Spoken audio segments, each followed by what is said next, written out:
మధు, ఏంటన్నా? సిపాయిల తిరుగుబాటు ఏ సంవత్సరంలో జరిగింది? 1857 నాన్నగారు. గుడ్. దాని తిరుగుబాటుని ఎందుకన్నారు, విప్లవం ఎందుకనలేదు? ఏదైతే సక్సెస్ అవుతుందో దాన్ని విప్లవం అంటారు, దేన్నైతే అణిచివేస్తారో దాన్ని తిరుగుబాటు అంటారు. నువ్వెంతలో చేసావమ్మా నీ లెక్కలు? ఇదిగో నాన్న, అయిపోయింది. Good girl. మధు, లత కింద పదండి, నాన్నగారు రెస్ట్ తీసుకుంటారు. మధు హిస్టరీలో వీక్ అమ్మా. రోజు నేను చెప్తూనే ఉన్నానుగా. ఏ మధు, వచ్చిపోతున్నావా? పద, నేను చెప్తాను. వద్దులే అమ్మా, పొద్దుస్తమానం నువ్వు శ్రమ పడుతూనే ఉన్నావుగా. పైగా ఇది నాకు అలవాటైన పని, కనీసం నన్ను ఈ పనైనా చేయని అమ్మా. నువ్వు వెళ్ళి విశ్రాంతి తీసుకో. పర్వాలేదు నాన్న, మీరు పడుకోండి. పదండి. అదేంటి తమరు ఇక్కడ దాక్కున్నారు? నేను నాన్నగారి దగ్గరే పడుకుంటాను. నాన్నగారి దగ్గరే పడుకుంటావా? పక్కంతా తడిపేస్తావు గాని పద. ఏం తడపదలే అమ్మా, ఇక్కడే పడుకొని. నీకు తెలియదు నాన్నగారు, రోజు తెల్లారలోపు దీనికోసం 2 దుప్పట్లు మార్చాల్సి వస్తుంది.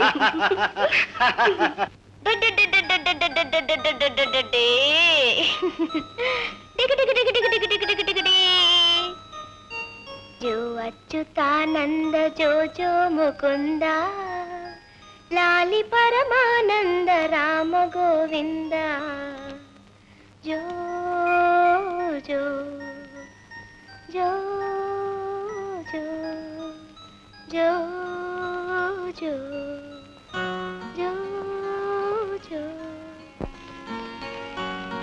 అక్క, నిద్ర వస్తుందక్క. అయితే పడుకోండి, పొద్దునే లేచి మళ్ళీ చదువుకోవాలి. అలాగే.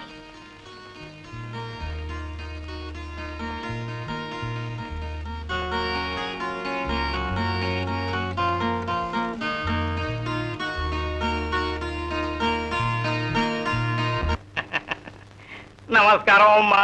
నమస్కారం, రండి కూర్చోండి. ఏం పర్వాలేదు అమ్మా. దేశం మొత్తం గాలించి 67 ఫోటోలు సేకరించానమ్మా. అబ్బాయి గారు స్వయంవరానికి. ఈయన పక్షం ఈ మాత్రమేనా ఉండాలన్నారమ్మా. చూడండి చూడండి. అలాగా, అబ్బాయి మేడ మీద ఉన్నట్టున్నాడు. రాగానే మాట్లాడి ఇవాళ తేల్చేద్దాం. ఏ రామూర్తి గారు. నమస్కారం బాబు. కులాసయ్యనా? నా బొంద డాక్టర్ని పట్టుకుని కులాసయ్యనా అని అడుగుతున్నాను నేను. చాలా ఫోటోలు పోగు చేసినట్టున్నారు. చిత్తం, దేశం యావత్తు గాలించి 67 ఫోటోలు సేకరించారండి తన సెలక్షన్ కోసం. 67ఏనా? నో చాలా అండి, కనీసం 68 ఉండాలి సెలక్షన్.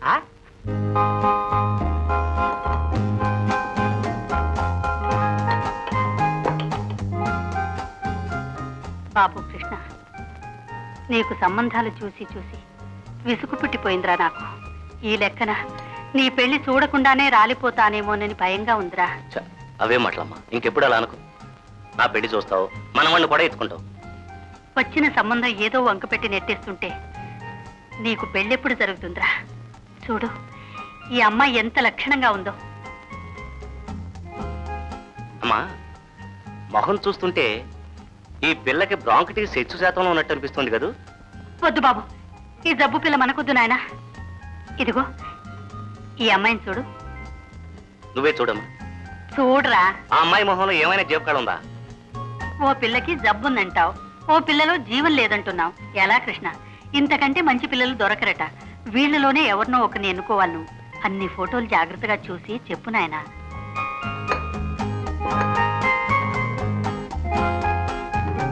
అరే, ఎవరమ్మా ఈ అమ్మాయి? మహాన జానకమ్మ గారి పాడలో అని రాసింది. చూడమ్మా. ఈ ఫోటో ఎక్కడి నుంచి వచ్చిందిరా నీకు? ఇందాక నేను చూసినప్పుడు లేదే. లేకపోవడం ఏంటమ్మా, నువ్వు సరిగ్గా చూసిండవు. మహాలక్ష్మిలో ఉంది కదా. అవునరా, పొందిగా ఉంది పిల్ల. నీకు నచ్చినట్టేనా? నీ మాట కాదంటారమ్మా, నీకు నచ్చితే నాకు నచ్చినట్టే. అమ్మయ్యా, ఇన్నాళ్ళకు ఓ పిల్ల నచ్చిందిరా నీకు. అమ్మాయిలో మంచి కళ ఉందిరా. ఇల్లు చక్కదిద్దుకునే నేర్పు ఓర్పు ఉన్న మనిషిలాగే ఉంది. రామూర్తి గారు, రామూర్తి గారు. అమ్మా, పిలిచారా? అవునండి, నాకు మా అబ్బాయికి ఈ పిల్ల నచ్చిందండి. చూడండి, ఈ పిల్ల 68వ ఫోటో అండి. 68వ ఫోటో సరిపోతే సరిపదా? చలపతి మాస్టర్ గారు అమ్మాయి అన్నారు. అయ్యో నా మధ్య మండ.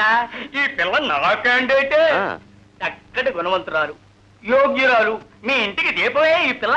చలపతిరావు గారని వారమ్మాయి. అయితే త్వరలో ముహూర్తం పెట్టించండి, వెంటనే వెళ్ళి మాట్లాడరండి. అయ్యా వస్తా. ఓ మీరా? నేనే. ఏంటి దాస్తున్నారు?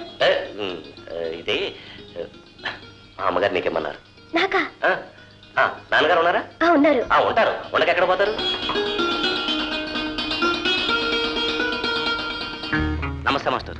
ఓ కృష్ణ, రావయ్యా, కూర్చో. ఏమిటి ఇంత పొద్దున్నే వచ్చావు? ఇవాళ నా బీపీ మామూలుగానే ఉందయ్యా. అది కాదు మాస్టర్, మీతో ఒక ముఖ్యమైన విషయం మాట్లాడాలని వచ్చాను. ఓ డాక్టర్గా కాదన్నమాట, స్టూడెంట్గా వచ్చావా? ఏమిటో చెప్పు. అదే మాస్టర్, అదే నేను కులాసగానే ఉన్నాను, మీరు ఎలా ఉన్నారా అని. ఏమిటయ్యా నువ్వు మాట్లాడేది? అదే మాస్టర్, ఇవాళ ఎండ అంతగా లేదు, మబ్బుగా ఉంది లేదు. ఏమిటమ్మా ఇతను అనేది? అదేమిటమ్మా ప్యాకెట్? ఇది చీర నాన్న, వాళ్ళ అమ్మగారు పంపించారట. అమ్మగారు పంపించారా? ఎందుకు కృష్ణ? అదే మాస్టర్, మీ అమ్మాయిని తన ఇంటి వాళ్ళగా చేసుకుంటారని అమ్మ చెప్పమంది. మా సంజని? అవును మాస్టర్, ఇన్నాళ్ళుగా నేను అనుకుంటున్నది ఇవాళ అమ్మాయిని. నిజంగానా కృష్ణ? ఏమిటో నువ్వు అనేది? నీ మాటలు నేను నమ్మలేకపోతున్నానయ్యా. నా కూతుర్ని నువ్వు పెళ్లి చేసుకుంటావా? మా సంజ ముఖాన ఇంత అదృష్టం రాసిందా? ఇప్పుడు చూడవయ్యా బీపీ 300-300 ఉంటుందయ్యా. ఆవేశపడకండి మాస్టర్.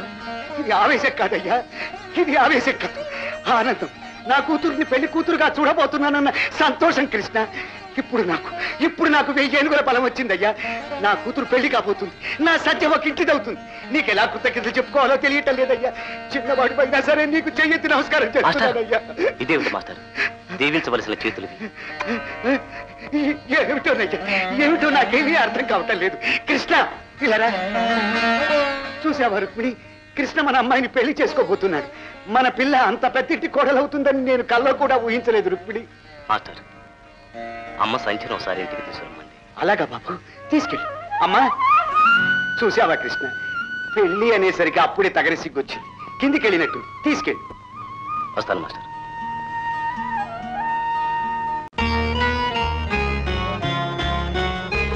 సంధ్య, ఏమిటి ఏదో తీవ్రంగా ఆలోచిస్తున్నావు? జీవితాన్ని గురించి. అబ్బో, అది క్యాన్సర్కి మందు కనిపెట్టడం కంటే కష్టమైన పని. ఏమైనా మీ ఆడవాళ్ళు ఒక విషయంలో అదృష్టవంతులు. ఏ విషయంలో? మీరు జీవితాన్ని అర్థం చేసుకుంటే చాలు. కానీ మేము జీవితాన్ని అర్థం చేసుకోవాలి, అంతకంటే కష్టమైన ఆడవాళ్ళను అర్థం చేసుకోవాలి. తలుచుకుంటే చాలా ఆశ్చర్యంగా ఉంది కృష్ణ గారు. సాధారణంగా అబ్బాయి తరపు వాళ్ళు అమ్మాయి ఇంటికి వస్తారు. ఈ కేసు విషయంలో అమ్మాయి అబ్బాయి ఇంటికి వస్తుంది. ఎవరింటికి వచ్చినా అబ్బాయి తల్లి అమ్మాయిని చూస్తుంది. చూడు సంచ, మా అమ్మ దగ్గర కాస్త జాగ్రత్తగా ఉండు. ఎప్పటికే 50 మందిని కాదంది, ఒకవేళ నిన్ను కూడా కాదందంటే? కాదంటే ఏముంది, మా అమ్మ అవునంటే నువ్వు నన్ను పెళ్లి చేసుకుంటావు, కాదంటే నేను నిన్ను పెళ్లి చేసుకుంటా.